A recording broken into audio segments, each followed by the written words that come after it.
신앙생활을 하다 보면 우리는 자주 하나님의 뜻을 묻게 됩니다. 중요한 선택 앞에서 갈림길에 설 때마다 이 길이 맞는지 저 길이 맞는지 고민하게 됩니다. 그런데 시간이 지나 돌아보면 뜻을 몰라서 길을 잘못 간 경우보다 알고 있다고 생각했는데 놓쳐버린 경우가 더 많았다는 사실을 깨닫게 됩니다. 하나님의 뜻은 숨겨져 있어서 어려운 것이 아니라 우리가 너무 급하거나 마음이 정리되지 않아서 놓치는 경우가 많기 때문입니다. 하나님의 뜻을 분별하는 일은 특별한 능력을 가진 사람만의 이야기가 아닙니다. 오히려 평범한 일상 속에서 어떤 기준으로 선택하느냐와 깊이 연결되어 있습니다. 같은 상황을 지나도 누군가는 하나님의 인도를 붙들고 가고 누군가는 비슷한 신앙을 말하면서도 방향을 잃습니다. 그 차이는 열심의 크기보다 기준의 분명함에서 나옵니다. 오늘은 하나님 뜻을 놓치지 않는 사람들이 공통적으로 가지고 있는 기준을 함께 살펴보려고 합니다. 첫째, 하나님 뜻을 놓치지 않는 사람은 뜻을 묻기 전에 마음의 중심을 먼저 점검합니다. 우리는 선택의 순간이 오면 가장 먼저 무엇을 해야 할지를 묻습니다. 이 길이 맞는지, 저 선택이 옳은지, 하나님이 무엇을 원하시는지를 알고 싶어 합니다. 그런데 하나님 뜻을 놓치지 않는 사람들은 질문의 순서가 조금 다릅니다. 무엇을 선택할지 묻기 전에 지금 내 마음이 어디를 향하고 있는지를 먼저 살펴봅니다. 마음의 중심이 정리되지 않으면 아무리 기도해도 듣고 싶은 것만 듣게 되기 때문입니다.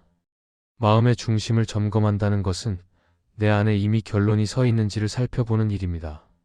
이미 가고 싶은 방향이 분명한데 하나님의 뜻을 묻는 척하고 있지는 않은지 돌아봅니다. 하나님께 묻는다고 말하지만 사실은 허락을 구하고 있는 상태일 수도 있습니다. 그럴 때 우리는 하나님의 뜻을 구하는 것이 아니라 내 선택을 정당화할 말씀을 찾게 됩니다. 마음의 중심이 기울어져 있으면 말씀도 그 방향으로만 해석하게 됩니다. 그래서 하나님 뜻을 놓치지 않는 사람은 먼저 마음을 비웁니다. 이 선택이 꼭 이 방향이어야 한다는 집착, 이 결과가 아니면 안 된다는 조급함을 내려놓습니다. 내 계획이 무너질 수도 있다는 가능성 앞에 마음을 열어둡니다. 이 과정은 쉽지 않습니다. 왜냐하면 마음의 중심을 점검한다는 것은 내가 붙들고 있던 기대와 욕심을 하나님 앞에 내려놓는 일이기 때문입니다. 그러나 이 과정을 건너뛰면 하나님의 뜻은 늘 내 생각과 같은 모양으로만 들리게 됩니다. 마음의 중심을 점검하는 사람은 이렇게 묻습니다. 이 선택을 통해 내가 더 드러나고 싶은지, 하나님이 드러나기를 원하는지 돌아봅니다. 편해지고 싶은 마음이 앞서는지, 바르게 서고 싶은 마음이 앞서는지 살펴봅니다. 사람의 인정이 더 중요한지, 하나님 앞에서의 정직함이 더 중요한지도 점검합니다. 이 질문들은 선택의 방향을 즉시 알려주지 않을 수 있지만 마음의 방향을 바로 세워줍니다. 하나님은 방향이 바로 선 마음의 뜻을 더 분명하게 보여주십니다. 마음의 중심이 하나님께 향해 있을 때 하나님의 뜻은 특별한 음성보다 자연스러운 흐름으로 드러납니다. 무엇을 해야 할지 갑자기 명확해지지 않아도 무엇을 하지 말아야 할지는 분명해집니다. 그 분명함이 하나님의 인도입니다. 그래서 하나님 뜻을 놓치지 않으려면 뜻을 묻는 기도를 서두르기보다 마음을 살피는 기도부터 시작해야 합니다. 지금 내 마음이 무엇을 원하는지, 무엇을 두려워하는지, 무엇을 놓지 못하고 있는지를 솔직하게 하나님 앞에 올려놓아야 합니다. 그 자리에서 마음의 중심이 다시 하나님께 돌아올 때 하나님의 뜻은 생각보다 멀리 있지 않다는 사실을 경험하게 됩니다. 둘째, 하나님 뜻을 놓치지 않는 사람은 반복되는 말씀을 우연으로 넘기지 않습니다. 하나님의 뜻을 분별하려고 할 때 우리는 종종 특별한 신호를 기대합니다. 한 번에 분명하게 들리는 음성, 단번에 상황을 정리해주는 말씀을 기다립니다. 그래서 같은 말씀이 여러 번 마음에 걸리거나 비슷한 내용이 계속 반복될 때는 대수롭지 않게 넘기기도 합니다. 그냥 요즘 자주 듣는 이야기인가 보다 우연히 겹친 것일 뿐이라고 생각합니다. 하지만 하나님 뜻을 놓치지 않는 사람은 이 반복을 가볍게 보지 않습니다.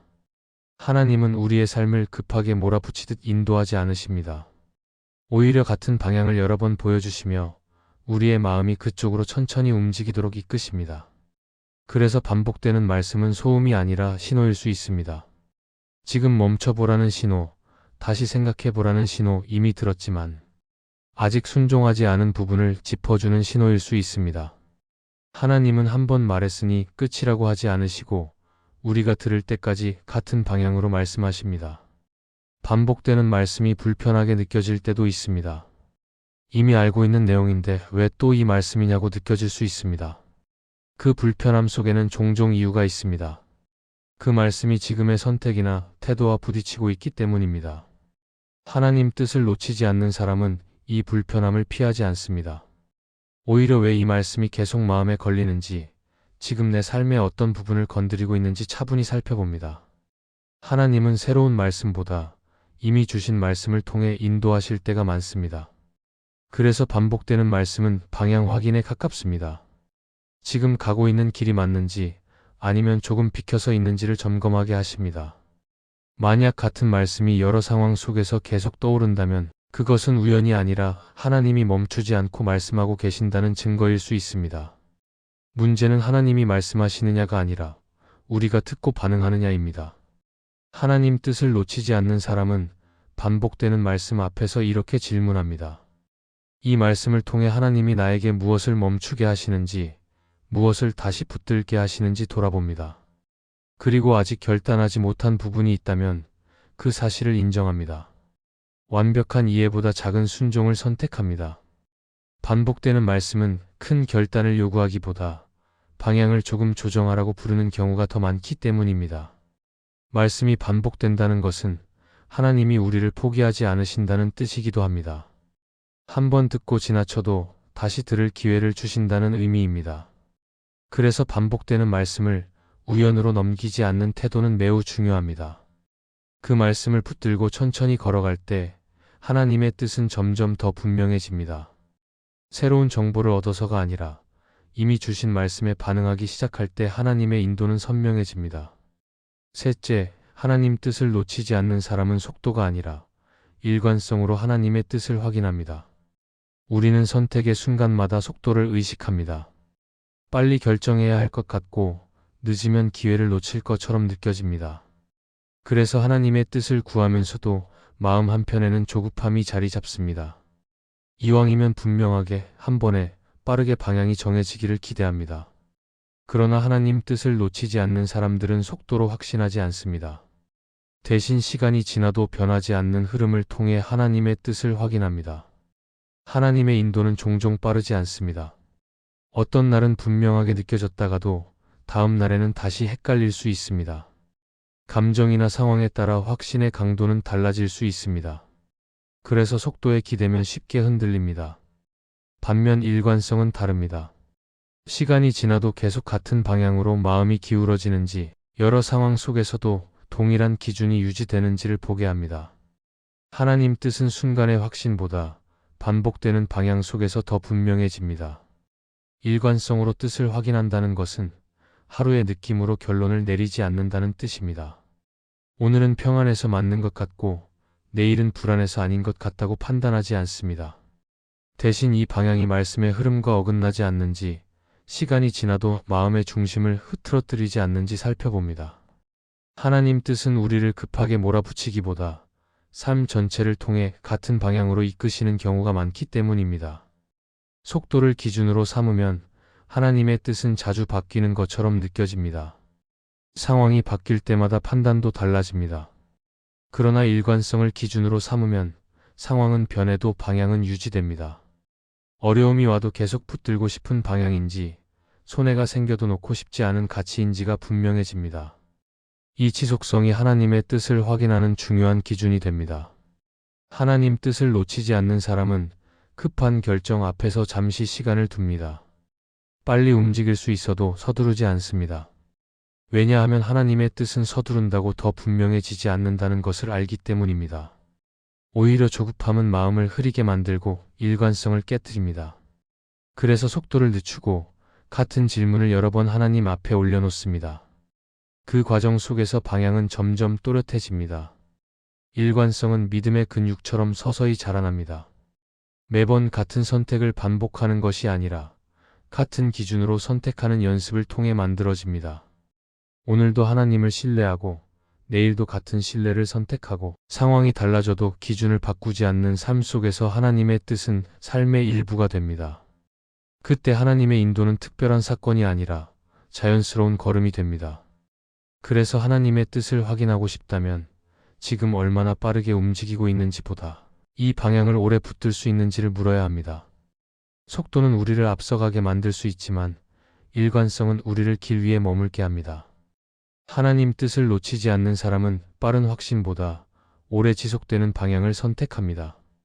그 선택 위에서 하나님의 인도는 흔들리지 않고 이어집니다. 넷째, 하나님 뜻을 놓치지 않는 사람은 멈출 줄도 압니다.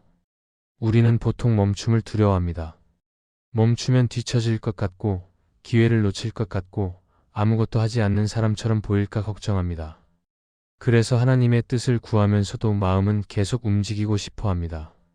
일단 가보자 하면서 달리다가 하나님이 막으시면 그때 멈추면 되지 않겠느냐고 생각합니다.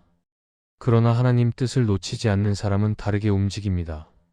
움직이기 전에 멈출 줄 알고 멈춤 자체를 하나의 순종으로 받아들입니다. 멈춘다는 것은 포기한다는 뜻이 아닙니다. 더 이상 아무것도 하지 않겠다는 말도 아닙니다. 멈춘다는 것은 지금 이 속도와 방향이 정말 하나님 앞에서 맞는지 점검하겠다는 선택입니다. 하나님 뜻은 늘 앞으로 가는 사람에게만 주어지지 않습니다. 때로는 멈춰 선 사람에게 더 분명해집니다. 왜냐하면 멈출 때 비로소 마음의 소음이 줄어들고 하나님의 인도가 또렷해지기 때문입니다. 하나님 뜻을 놓치지 않는 사람은 스스로에게 이런 질문을 던집니다. 내가 지금 하나님께 이끌려 가고 있는지 아니면 불안에 밀려가고 있는지 살펴봅니다. 만약 불안이 나를 움직이고 있다면 잠시 멈춥니다. 기회가 사라질까 두려워서 움직이고 있다면 그 두려움부터 하나님 앞에 내려놓습니다. 이 멈춤은 약함의 표시가 아니라 신뢰의 표현입니다. 멈출 줄 아는 사람은 하나님께서 문을 여실 때까지 기다릴 수 있습니다. 억지로 문을 밀어 열지 않고 열리지 않는 문 앞에서 방향을 다시 봅니다. 이 과정에서 우리는 많은 것을 배우게 됩니다. 무엇이 꼭 필요하다고 생각했는지, 무엇을 놓치지 않으려고 조급해했는지 그 모든 마음의 움직임이 드러납니다. 하나님은 이 멈춤의 자리에서 우리의 중심을 다시 세우십니다. 팀 켈러는 그의 책 기도에서 이렇게 말합니다. 기도는 하나님께 더 빨리 답을 얻기 위한 기술이 아니라 하나님 앞에 머무는 법을 배우는 과정이다. 이 말처럼 멈춤은 기도의 중요한 형태입니다. 하나님께 무엇을 요구하지 않아도 하나님 앞에 머무는 선택 자체가 하나님의 뜻 안에 서는 길이 됩니다. 멈출 수 있을 때 우리는 하나님이 일하신다는 사실을 다시 신뢰하게 됩니다. 멈출 줄 아는 사람은 결국 더 바르게 움직입니다. 충분히 멈춘 뒤에 움직인 걸음은 흔들림이 적고 오래갑니다. 반대로 멈추지 못한 걸음은 빠를 수는 있어도 쉽게 방향을 잃습니다. 하나님 뜻을 놓치지 않는 사람은 언제나 움직이는 사람이 아니라 필요할 때 멈출 줄 아는 사람입니다. 그래서 선택의 순간마다 꼭 물어야 합니다. 지금 당장 움직여야 하는지 아니면 잠시 멈춰야 하는지 말입니다. 그 질문 앞에서 멈출 용기를 낼 수 있다면 우리는 하나님의 뜻을 놓치지 않습니다. 하나님은 바쁜 사람보다 그분 앞에 설 줄 아는 사람에게 길을 보여주십니다. 멈춤을 선택할 수 있는 믿음, 그 믿음 위에서 하나님의 뜻은 더 분명해집니다. 이 말씀이 마음의 은혜가 되셨다면 좋아요와 구독으로 함께 해주세요. 그리고 댓글에 아멘이라고 남겨주시면 하나님의 은혜가 더 많은 사람들에게 전해질 것입니다. 여러분의 삶 위에 하나님의 은혜가 언제나 함께 하시기를 바랍니다.